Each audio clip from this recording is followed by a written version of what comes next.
Welcome back to iNN's, the second half of iNN's headlines and beyond for March, for April 5th, April 5th, 2005. As I was saying, and I think you're beginning to see this now, that events in the news are not isolated. They have an enormous historical context, and to a certain degree, they have a philosophical and theological context as well. And when I talk about theological, I'm not talking specifically about any particular theology. Excuse me. I'm talking about theology in general, whether it's a theology where there's a belief in no God, whether it's agnosticism, where there is a belief in some God, but there is no real certainty to which God there is, sort of a blind understanding of God, to monotheism and polytheism. These are all theologies.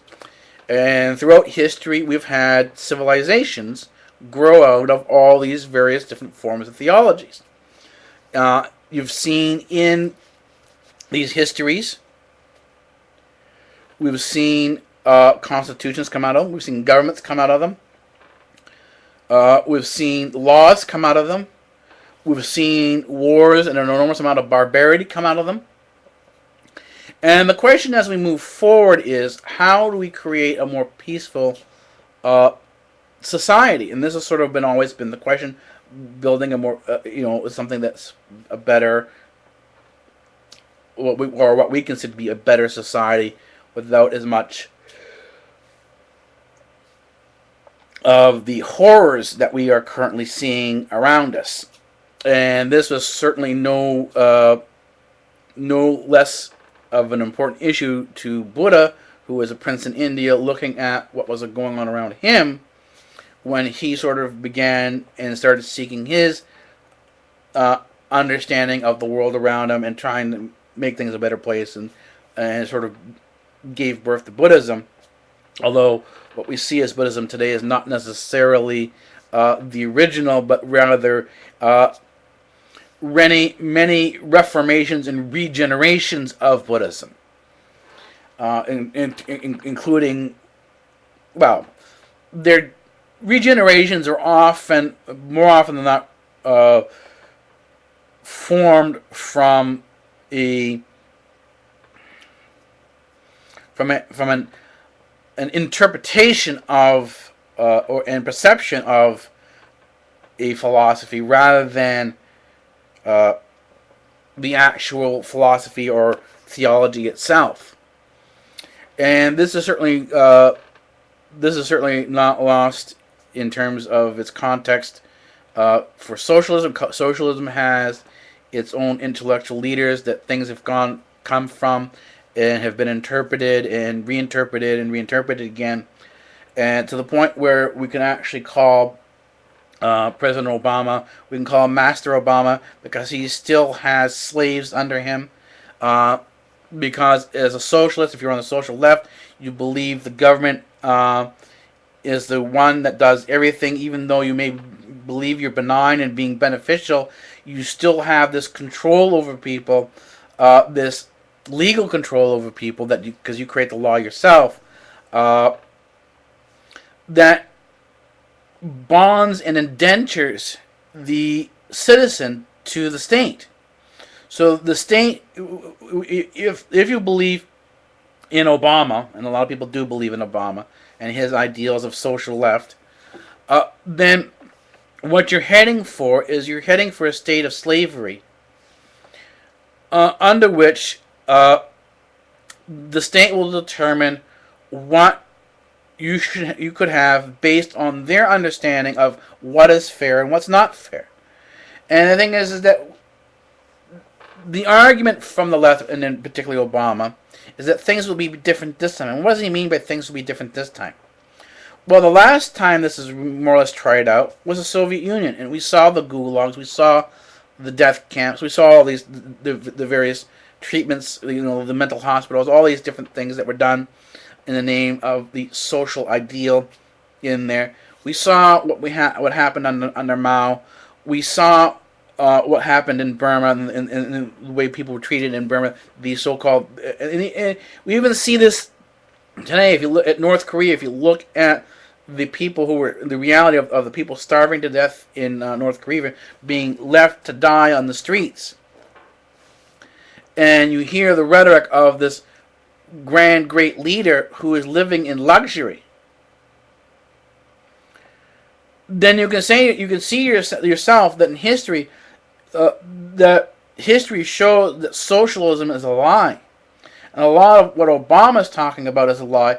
And even though he set himself up, and this is in many cases the way you have with many of the people who support him, are set up in these positions of egalitarianism. These very elegant and how should we phrase this?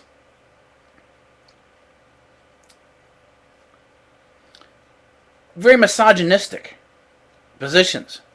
Like, if you're a TV show host and you're enjoying being a TV show host and you're out there telling people how they should and shouldn't live, in terms of that you're promoting a socialist society, and in many cases in history it can be shown that the left has for years been associated with the writers of journalism, and the journalism has had this connection to the left for a long time. This isn't something new. This is something that's historical. That when they are given this position of renown and recognition, that these positions that they support by people who pay them the money that they pay, because in many cases, when you're dealing with a socialist issue, the state comes in, the way it did for GM and a lot of the other car companies. They buy up the car company, and it's the government taxes, the government funding that comes in and pays everybody. And when the government is your funder, the person who pays your salary, the more money he gives you, the happier you are. And so you're not going to more often not turn around and say, "No, thank you. I want to be free. I'm going to go out and be poor." And so when you have people who are in the media getting paid the money they're getting paid now for violating free speech with the DCA, and remember the First Amendment, what the First Amendment says. The First Amendment is very clear in this. Congress shall make no law abridging the freedom of speech or of the press. And yet what does the DCA do? And there is now push from Chris Dodd, who is now a Hollywood person now. He is no longer the darling of the Democratic Party, but he's still a darling of the left and one of its major saints. He is pushing for Hollywood. He's he's a Hollywood lobbyist, pushing for a law that would lock off the CNN, lock off the internet, and create a huge chunk of censorship. He is part of Viacom's attack on YouTube, so that what it calls its intellectual property, which is basically a lie, is simply a means to control thought and the social media content that's out there. So if these socialists come out and say something like on MSNBC has a lot of their stuff locked off, and you can't really get at it in terms of criticizing it. And if you do try to criticize it, MSNBC will take you to court and sue you for DCA copyright infringement. This is censorship. It's not anything else. This is censorship, and it violates the First Amendment that says Congress shall make no law abridging the freedom of speech or of the press. Very simple. And we know that YouTube has been used for dissident reasons, that YouTube has been used to get sensitive information out about revolutions, and dissidents will put up their videos there. So it's not lost on Viacom that YouTube is actually part of the press now, and is covered under the First Amendment. But this is completely ignored, and I'm pretty sure the courts will completely ignore this as well. And even the people who argue for YouTube may not argue the First Amendment issue, because in many cases YouTube itself will will end up turning around and using the DCA for its own particular purposes. And if you're going to do that, and this is what a lot of the copyleft laws do, the copyleft arguments and the Creative Commons licenses are all based on this concept, not of the First Amendment, but acting against the corporate interests of making money off this stuff, but they still believe in the concept of intellectual property. So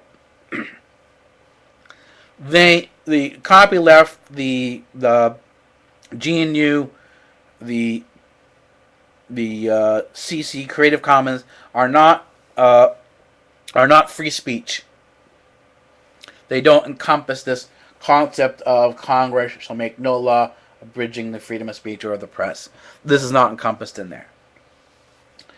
What does occur, and as I said before, we can see this as it comes out. We can see that a lot of this sort of smugness that comes in from the left plays out in the global stage through the UN, particularly when you have a Democrat in power like Obama, because everything is done under the symbol of the UN. But the UN, in terms of its behavior, is very white in its origins. And I refer you back to the definition that got several that did last video and a few other videos, that white is not a color specific thing, but it's a cultural specific thing, and that there is a culture that includes Obama and Oprah and all these other people that are considered to be white in terms of their culture, because they're more Western in their thought and their ideals and their intellectual behavior, that pits them against the cultures that are not white and European. And this includes some of the Asian cultures. This includes some of the, some of what I call the invisible minority cultures. If you're part of what they call the visible minority, and that's defined in these hate crime laws and the hate speech issues, then you're all right. But in some ways, but you have to be grateful and thankful to your masters and overlords who are granting you this right to be in among the significant or the visible minorities. And that means you're all right for society. If you're not part of these groups, like unborn children, children who are within the womb, then you don't matter and you can be killed. And this can easily be seen in the UN when the ICC just recently turned its back on the Palestinian people and walked away as Palestinians are being killed and murdered in Israel. Everyone's talking about two-state solution, but this whole concept that's in the UN about any group who wants to stand up and say, I have a grievance, I need to be separate from everybody else, okay, so let's give them a state, has created so much turmoil in Africa that it's unbelievable. Most of the conflict that's still going on in Africa today is based on this whole thing of separatism. If you read, I was looking at the issues going on in Mali. Mali is, again, it had its coup that overthrew the government that wasn't paying enough attention to a lot of the issues that were going on in Mali. And one of the issues that are going on in Mali is across Africa, and this is common across, you're having these groups, these Islamist groups, going around bombing places. And we've known for a long time now that, and this is through the U.S. intelligence reports and a lot of these intelligence reports that are coming out, that Al-Qaeda is making a move into Africa. This is not surprising, because we see this in Somalia, we see this in Uganda, we see it all across Africa. But what we're seeing is we're seeing a socialist value being put in there that splits these areas up into small independent regions, and it fuels in the policy of granting every separatist group its own domain. It's fueling division. It's dividing the people in Africa, and you're getting a lot of warfare in Africa over these divisions being created by the UN. And this is no exception in Mali now, where Mali looks like it's heading towards another separatist war, just the way we're seeing in Libya now. We had Muammar Gaddafi, who was installed by the United States into Libya to stabilize Libya so they can get the oil out of Libya. The policy changed in 1990 that wanted to bring in an Israeli-style democracy into these military dictatorships that the United States had been supporting before. It began in Pakistan with the removal of Musharraf and the attempt to bring in democracy with Benazir Bhutto. But as everyone knows, in Pakistan, Benazir Bhutto was assassinated and Pakistan descended into anarchy. Well, they took this policy of Israeli-style democracy and now imported it throughout the Middle East. And this is where Gaddafi, who was once an ally and supported and trained by the United States and the CIA, now became a foe of the CIA. And what was done under the UN? You had again this UN policy of dumping weapons into there and supporting these so-called rebels and freedom fighters under the guise that we would get a democratic government in there. And they were aiming more of a socialist type of thing. But that's not what happened. What happened was that you ended up having a lot of civilians killed. After Gaddafi was removed, you still are having civilians killed. They're still finding mass graves. But the weapons began to migrate and be pushed out of Libya into a lot of these other African countries. And one of the African countries that it was pushed into, the weapons that were pushed into, it was pushed into Mali. This is where the army was able to get more ammunition and more weapons, and sort of take over and do the coup they did a couple weeks ago. But the problem is that the people who transported this themselves now are divided. The weapons were transported by a group named the Tuaregs. They are a desert-dwelling tribe, and their range goes all the way from Mali into Libya, across the Algerian into it. You know, there's a huge spread of this area there that they cover, because they cover a large chunk of the Sahara, and they basically pushed all these weapons around. But the Tuareg now are amongst themselves divided. You have one group who wants a national identity in the north, and another group who are joining the Islamic group Al-Qaeda. In other words, they're becoming Islamists like the rest of these different groups across Nigeria, in Somalia, in Kenya, in Uganda. All this stuff is really sort of spilling over, and so now you're having a rebellion in the north that's threatening to pull Mali into a state of civil war, just the way we saw the way we're seeing now in Syria, just the way we're still seeing in Libya, and a lot of other places that have been destabilized across Africa. And this includes now Sudan, who the UN recently partitioned. Again, this whole partitioning thing at the plague there, and if you're wondering why the interest in Sudan and Uganda, well, just recently they found oil there. So this whole play, and this is where you're seeing the play in Libya for the separation of different things. Again, Libya, you're getting a separation of states in Libya, where you're having a lot of these different separate groups being supported by the UN, believing they're going to get a UN approval. Again, surrounds the oil installations. So the areas that have the oil installations, who are more Europeanized, want a separate state from those who are more African in the rest of the state, in the rest of the Libyan state. But while the dynamics are that you're having these groups come to a head, it's being pushed by the socialist ideals that we're seeing coming out of the UN, that's being supported by Obama, and is part of this whole concept of visible and invisible minorities, where at one point in time the visible minority matters, and the invisible minority has to be eliminated and pushed out. Then another point, and they can be completely opposite groups. While the United States is fighting and going after Al Qaeda, and it will go after, and it will say, "Oh, you can't say this because you're supporting Al Qaeda," or they now have the private who was at the center of WikiLeaks on trial for treason because he gave out sensitive materials over the internet.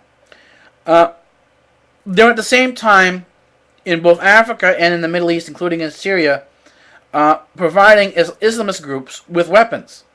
When they dumped all those weapons into Libya, they knew that they were giving weapons to Al Qaeda, to Al Qaeda groups. In Syria, the rebels, if you go back and you study who they are, and you go back and source their videos, you will find their videos, a large chunk of their videos, on jihadist sites. And you'll find the United States and the United Kingdom funding them. And you'll hear the rhetoric come from Ban Ki-moon of the UN now, echoing the calls from the US and the UK to really unseat and do a regime change in Syria to try to bring in the same type of thing that they had in Libya and in Pakistan. What they're doing is they're going to try and destabilize Syria.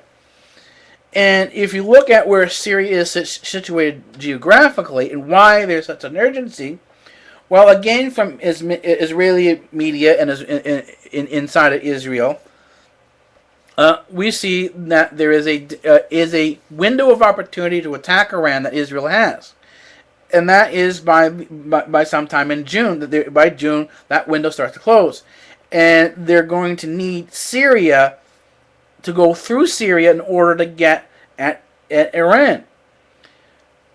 And a large chunk of this urgency so now these rebels have become the visible minority. They've been moved up from the invisible minority of being the Islamists, which they are. And you can see what they've done around the world in terms of how these Islamists treat their own people and their own women and children. And ask yourself, well, how can somebody do these things to the women and children? Well, don't forget, what these Islamists can and have done to their own women and children. All you have to do is look at Afghanistan to see this. Or into Pakistan.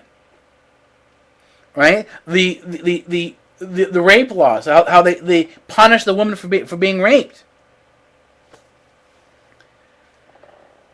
And then look and see that in the same breath as they're talking about funding these Islamists inside of Syria and saying that these people are rebelling, that they want to be free, and this is about democracy and how they should be free. At the same breath, they turn around and ignore and deny what's happening to the Palestinians inside Israel.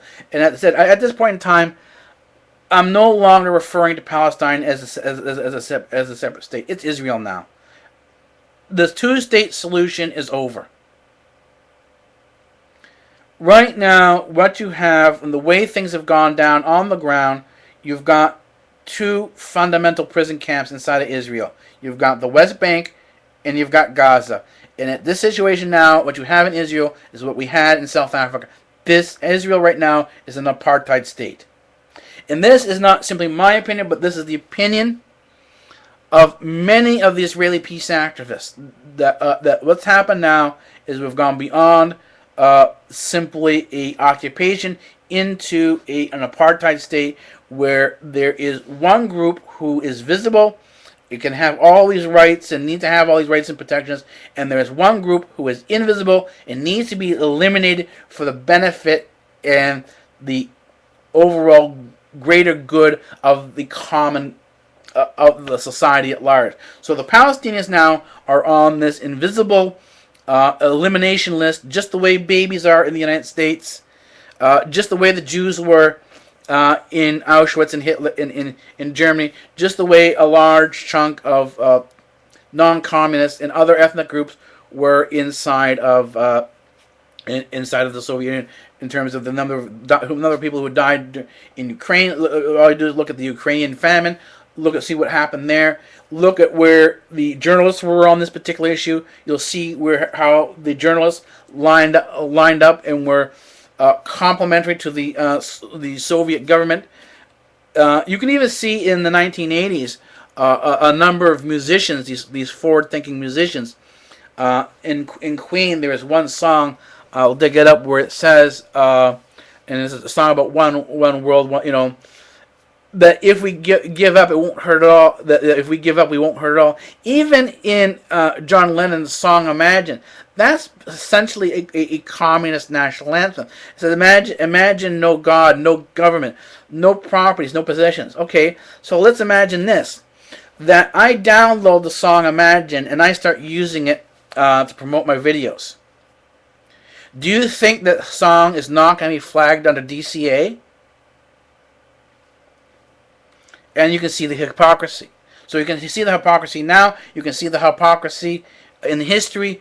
You can see where Obama is coming from. You can see where things are heading in terms if we keep Obama in the position. But here's where the counter argument is.